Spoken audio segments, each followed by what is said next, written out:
Ndeshja e shumë pritur mes Elbasanit dhe Vllaznisë duroi gjithçka, ritëm të lartë, polemika, karton të kuq dhe një super gol që vullosi duelin për kreun. Skuadra verdheblu arriti fitoren e parë historike ndaj kuqebluve, duke shkruar një faqe të rëndësishme në kampionat.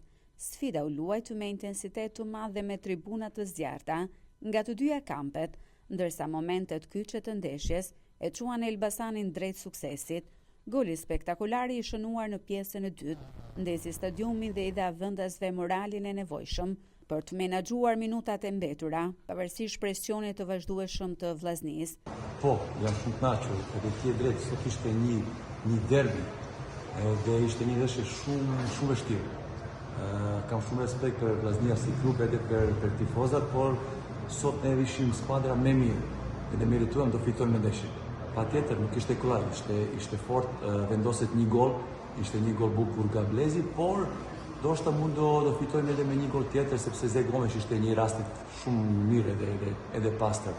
Por në fundit mund të flasim për pikat edhe patjetër jam shumë kënaqur me një fitore dhe me 3 pikat. Megjithatë, fundi i takimit nuk kaloi pa tensione. Një provokimi mes fushorit Sherif Kallaku ndaj tifozërisë solli incidente të pakënaqshme në mbyllje të sfidës.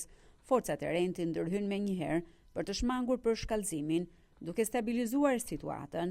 Pavarësisht polemikave, Elbasani del nga ky duel me 3 pikë të arta dhe një fitore prestigjioze ndaj një prej skuadrave më të forta të kampionatit, duke bërë edhe më të fortë garën në krye të tabelës.